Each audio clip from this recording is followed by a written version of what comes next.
बैलगाडा शर्यतीमध्ये नावलौकिक असलेले निंबाळकर सर यांच्यावर जो खुनी हल्ला झाला आणि त्यामध्ये त्यांचा दुर्दैवी अंत झाला, त्याबद्दल वडगाव निंबाळकर पोलीस स्टेशनला आरोपी गौतम काकडे, गौरव काकडे, शहाजी काकडे व त्यांचे इतर 3 कामगार असे 6 लोकांविरुद्ध सुरुवातीला हा गुन्हा भारतीय दंडविधान कलम 307 प्रमाणे दाखल झालेला होता. त्याच्यानंतर पुरावा नष्ट केल्याचं त्या तपासामध्ये निष्पन्न झालं आणि म्हणून 201 कलम त्यामध्ये वाढवण्यात आलं. दरम्यानच्या काळामध्ये दवाखान्यामध्ये त्यांचा उपचार घेत असताना निंबाळकर सरांचा दुर्दैवी मृत्यू झाला. त्यामुळे परत 302 कलम वाढवण्यात आलं.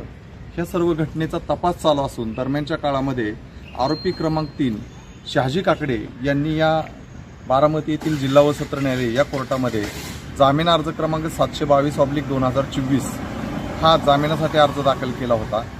त्यामध्ये दिनांक 15 तारखेला दोन्ही बाजूंनी युक्तिवाद झालेला आहे.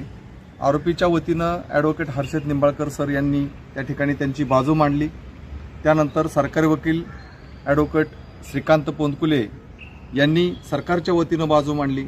या घटनेचा तपास करणारे तपास अधिकारी काळेसाहेब यांनी तपास अधिकारी म्हणून त्या ठिकाणी त्यांची बाजू मांडली आणि त्यानंतर निंबाळकर सरांच्या वतीनं त्यांनी मला या केसमध्ये त्यांचे वकील म्हणून नियुक्त केल्यानंतर मी कोर्टाच्या ह्या सर्व बाबी निदर्शनास आणून दिल्या की कोणत्या परिस्थितीमध्ये एखाद्या आरोपीला जामीन त्या ठिकाणी मंजूर केला जातो आणि त्यासाठी वरिष्ठ कोर्टांचे, त्यामध्ये माननीय नामदार सुप्रीम कोर्ट, माननीय नामदार हायकोर्ट यांनी दिलेले न्यायनिवाडे हे सर्व कोर्टाच्या निदर्शनास आणून दिल्यानंतर आरोपींनी त्या ठिकाणी केलेलं कृत्य, त्यांच्यावरती असणारे पूर्व गुन्ह्यांची पूर्वपीठिका आणि यामध्ये आरोपींचं असणारं वर्तन, ह्या सर्व बाबींचा विचार करून आरोपींनी दाखल केलेला जामीन अर्ज फेटाळावा म्हणून मी त्या ठिकाणी अतिशय जोरदारपणे फिर्यादीच्या वतीनं युक्तिवाद केला होता.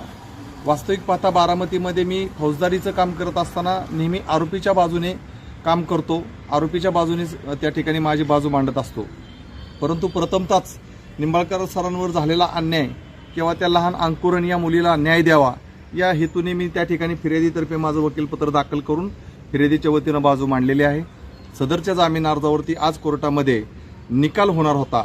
जामीन मंजूर होणार की नामंजूर होणार याबद्दल मेहरबान कोर्ट त्या ठिकाणी आज निकाल देणार होते, परंतु इतर कामात मेहरबान कोर्ट व्यस्त असल्यामुळं आज त्याचा होऊ शकला नाही आणि सदर जामीन अर्ज हा निकालासाठी सोमवारी ठेवण्यात आलेला आहे. गाड्या शर्यती जगतामध्ये बैलांना जे खरेच शौकीन आहेत ते बैल न समजता कुटुंबातला एक सदस्य समजून त्याला अतिशय घरातल्या एका व्यक्तीप्रमाणे सांभाळत असतात आणि त्यामुळे शर्यतीला पळवणारा जो बैल असतो त्याला खुराक असेल, त्याला रोजचे पेरे काढणे असेल किंवा त्या ठिकाणी त्याची मशागत असेल, त्याला त्या ठिकाणी ग्राउंड फ्लोअरला मॅट टाकणं असेल, ह्या सर्व गोष्टींचा विचार करून शर्यतीसाठी चांगल्या पद्धतीनं त्याला तयार केलं जातं आणि सुंदर बैल हा नावलौकिक मिळालेला बैल आहे.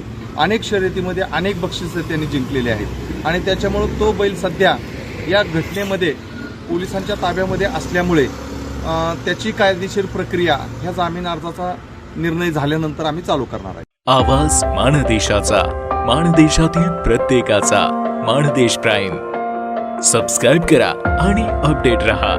नवीन व्हिडिओच्या नोटिफिकेशनसाठी बेल आयकॉनचं बटन दाबा. धन्यवाद.